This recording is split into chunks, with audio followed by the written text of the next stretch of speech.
राग आणि संशय हे इतके वाईट असतात का हो, की आपल्याच नात्यातल्या माणसाला, आपल्या रक्ताच्या नात्यातल्या माणसाला, जी स्त्री आपल्यावर विश्वास ठेवून तिचं माहेरची सगळी माणसं सोडून आपल्याकडे आली आणि या स्त्रीला, या मुलीला अतिशय निर्घृणपणे मारण्यात यावं, हा राग, हा संशय खरंच इतका मोठा असतो का?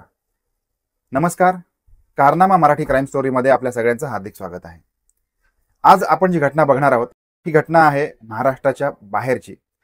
महाराष्ट्राच्या थोडंसं बाहेर जायचं आहे आपल्याला, गुजरात या ठिकाणी जायचं आहे.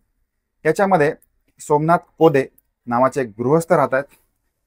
यांचं वास्तव्याचं ठिकाण आहे कुकडणे, तालुका सुरगाणा. यांची एक बहीण आहे आणि या बहिणीचं नाव आहे वैशाली. ही वैशाली लग्नाच्या वयात आलेली आहे, त्याच्यामुळे हिच्यासाठी मुलगा शोधण्याचं काम सुरू आहे. आणि मग ह्या वरसंशोधनामध्ये यांना एक अर्जुन पवार नावाचा एक मुलगा यांना पसंत पडतोय. सगळी पसंती होते, इकडून तिकडून सगळी चौकशी होते आणि याच्यातून मग ह्या अर्जुन पवार याच्यासोबत या वैशालीचं लग्न ठरतंय. अर्जुन पवार जो आहे याचं राहण्याचं ठिकाण आहे बिशोनिया, जिल्हा तापी, गुजरात या ठिकाणचं. आणि 7 वर्षापूर्वी या दोघांचं लग्न झालेलं आहे. यांना कालांतराने मुलगा झालेला आहे आणि आता सध्या या मुलाचं वय वर्ष आहे 6. असा एकंदर छोटेखानी आणि हा सुखी परिवार आहे. अर्जुन पवार जो आहे हा काय करतोय, आपल्या कुटुंब सांभाळण्यासाठी बाहेर मोलमजुरी करतोय आणि त्याचा जो कुटुंबाचा निर्वाह आहे याच्यावर चालू आहे. याची पत्नी वैशाली ही घर सांभाळते, हिच्या 6 वर्षाच्या मुलाकडे लक्ष देते. असा एकंदर हा परिवार आहे. आणि आता मध्येच जी होळी होऊन गेली, या होळीपासून हे जे कुटुंब आहे हे यांच्या भावाकडे राहायला आले, म्हणजे सोमनाथ कोदे यांच्याकडे वास्तव्याला आहे. आणि यांचे वडील तुळशीराम कोदे आहेत, म्हणजे या वैशालीचे सासरे आणि याचे वडील अर्जुनचे वडील तुळशीराम कोदे हे सुद्धा इथून जवळपासच राहत आहेत. असं एकंदर 2 वेळचं खायचं आणि 2 वेळेसाठी कमवायचं, असा हा मध्यमवर्गीय सुखी परिवार असं आपण याला म्हणूया. आता होतंय काय की 7 वर्ष लग्नाची झालेली आहेत, एक छानसं बाळ आहे यांच्याकडे, 6 वर्षाचा मुलगा आहे. आणि हे सगळं असताना म्हणजे ज्या एका सुखी संसारासाठी ज्या गोष्टी आवश्यक असतात या गोष्टी सगळ्याच त्यांच्याकडे आहेत. आणि एकंदर या सगळ्यांचं आयुष्याची गाडी जी आहे ती व्यवस्थित चालू आहे. पण आता काय होतंय, हा जो अर्जुन पवार आहे हा थोडासा संशयी व्यक्ती आहे. याच्या मनामध्ये बायकोविषयी संशय आहे. आता काय असतं, आपण ह्या गोष्टीमध्ये दरवेळेला बघितलेला आहे, हा संशय आहे ना, हा एकट्याने कधीच वाढत नाही. म्हणजे तुमच्या मनातला जो संशय आहे, म्हणजे कोणाचाही, हा जो संशय आहे याला खत पाणी घालणारे इतर लोक असतात. इतर लोक यांच्या मनामध्ये येऊन काही ना काहीतरी भरवत असतात, सांगत असतात. आणि मग हे संशयाचं जे छोटं रोपटं आहे हे कालांतराने दिवसेंदिवस याचं भरण पोषण होतं आणि हे मोठं व्हायला लागतं. आणि इतकं मोठं होतं की ते माणसाच्या मनामध्ये राहत नाही. आता अर्जुन पवार याच्या मनात संशय आणि संशयातून मग त्याची जी बायको आहे वैशाली हिच्यासोबतची नित्याची भांडणं. सकाळी उठायचं, कामावर जायचं, संध्याकाळी येऊन भांडायचं, सकाळी तोच राग मनात ठेवून परत सकाळी भांडायचं. असं जर आयुष्य असेल माणसाचं तर मग आपल्याला या गोष्टी सहनशक्तीच्या पलीकडे जातात. तरी पण यांचा संसार चालू होता, कारण हे दोघेही आपल्या भावाच्या घरी राहत होते. भावाचं यांच्या संसारावरती व्यवस्थित लक्ष होतं. तरी पण आता यांच्या या भांडणाला यांचा जो भाऊ आहे, हा भाऊ यांना समजवायचा, भांडण झालं की यांना समज द्यायचा की असं करू नका किंवा असं वागू नका, कसं वागा. या साध्या सोप्या छोट्या ज्या गोष्टी असतात, संसारिक गोष्टी, याच्यामध्ये हा भाऊ मार्गदर्शन करायचा. यांचे जे वडील होते, अर्जुन पवारचे वडील म्हणजे वैशालीचे सासरे, हे सुद्धा यांचं भांडण झालं की समजूत घालायचे. आणि हा वयस्कर व्यक्ती असून सुद्धा यांना ह्या ज्या संसाराच्या गोष्टी असतात ह्या सांगत असे, यांना समजवत असे. परंतु या अर्जुन पवारमध्ये फरक पडत नव्हता, कारण याच्या मनात जे संशयाचं भूत होतं हे खूप मोठ्या प्रमाणावर वाढलेलं होतं. आता तारीख आहे 16 एप्रिल 2024, संध्याकाळी 5ची वेळ. आणि हे जे वैशाली आणि अर्जुन आहे यांनी यांच्या भावाला सांगितलंय की आम्ही सासऱ्यांकडे जातोय, म्हणजे हे जे अर्जुन पवारचे वडील आहेत यांच्याकडे जातोय आणि रात्री आम्ही परत जेवायला येऊ. तर भाऊ म्हणाला की ठीक आहे, जाऊन या तुम्ही, तुमचं काही काम असेल तर. आणि हे दोघेही घराच्या बाहेर पडलेले आहेत. आणि संध्याकाळी आता त्यांनी जेवण करायला येतो म्हणून सांगितलंय, म्हणून मग जेवणाची वेळ झाली त्याच्यामुळे मग यांनी फोन केलाय याची जी बहीण आहे हिला की बाबा तुम्ही जेवायला येताय का, आम्ही जेवण तुमचं ठेवलं, आम्ही जेवायचे थांबलेलो आहोत. सर्वसाधारणपणे आपल्याला समजा एखादा माणूस जर सांगून गेला की मला आम्ही जेवायला घरी येणार आहोत, तर आपण त्याच्यासाठी वाट बघत असतो, एक अर्धा पाऊण तास त्याची वाट बघतो आणि मग जर नाही आला तर आपण जेवून पण घेत असतो. तसंच त्यांनी केलं.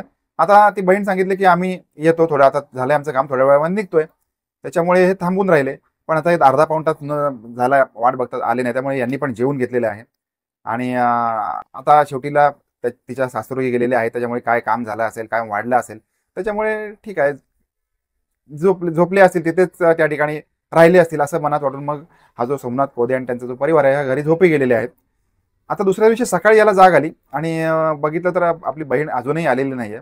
तर त्यांनी म्हटलं की एक फोन करूया. त्याच्यामुळे तुळशीराम जे आहेत अर्जुनचे वडील, यांना फोन केलाय आणि विचारलंय की हे आलेले आहेत का, घरी इकडे आले नाहीयेत. तर त्यांनी सांगितलं की रात्री इथून निघाले. आता मग ह्याला थोडंसं सोमनाथला टेन्शन वाढायला लागलं. त्याच्यामुळे मग हा सकाळीच 9 वाजता या ठिकाणी त्यांच्या आपल्या बहिणीच्या सासरी गेलेला आहे, तिच्या वडिलांकडे सासऱ्यांकडे गेलेला आहे. आणि त्यांनी विचारणा केली की बाबा रात्री जर का हे इकडे येणार होते तर ते आले नाही आहेत आमच्याकडे, पण तर मग कुठे गेले. आणि ही सगळी विचारणा यांची चालू होती. आणि त्यांनी पण त्याच्या वडिलांनी सांगितलं की इथून रात्री इथूनच मग निघून गेले, यांच्यामध्ये थोडासा वाद झालेला होता आणि मग मला असं वाटलं की ते तुमच्याकडे निघून जाते इथून, त्याच्यामुळे सकाळी निघून गेलेले आहे. आता ह्याला जो सोमनाथ आहे याला थोडंसं टेन्शन यायला लागलं, कारण यांचा वाद झालेला होता आणि सतत त्यांचा वाद होत होता. आणि रात्री शेवटी आता 2 घरं होती, 2 घरापैकी कुठेतरी यांनी असायला हवं होतं, तर दोन्हीकडे हे नव्हते, त्याच्यामुळे मग यांचं टेन्शन थोडंसं वाढायला लागलं. त्याच्यामुळे मग हा जो भाऊ आहे यांचा सोमनाथ, यांनी चौकशी सुरू केली, इकडे तिकडे पळतोय, फिरतोय, धावतोय, विचारतोय की हा जो अर्जुन आहे यांचा दाजी आणि वैशालीला कुठे बघितलं का. तर हा ह्याचं चालू आहे, म्हणजे सगळीकडे यांचं चेकिंग चालू आहे, बघतायत पाहुणे रावणे इकडे तिकडे, तर हे यांनाही कुठेही यांना तपास लागला नाही. आता गावामध्ये ही बातमी पसरलेली आहे, गावातली लोक सुद्धा अलर्ट झालेली आहेत आणि गावातली लोक सुद्धा या ठिकाणी हे यांचा सर्च ऑपरेशनमध्ये सुरू झाले गावच्या लेवलला. कारण काय, लगेच आपण पोलिसात कुठे जाणार किंवा इकडे कुठे असतील समजा, म्हणून ते चौकशी करतात. तर सकाळी 9 वाजता एक जस्सू चौधरी नावाचा एक याच गावचा गृहस्थ आहे, यांनी एक दुःखद बातमी आणलेली आहे की तुळशीराम चंबार वाघमारे यांचा फॉरेस्ट प्लॉट आहे याच भागामध्ये.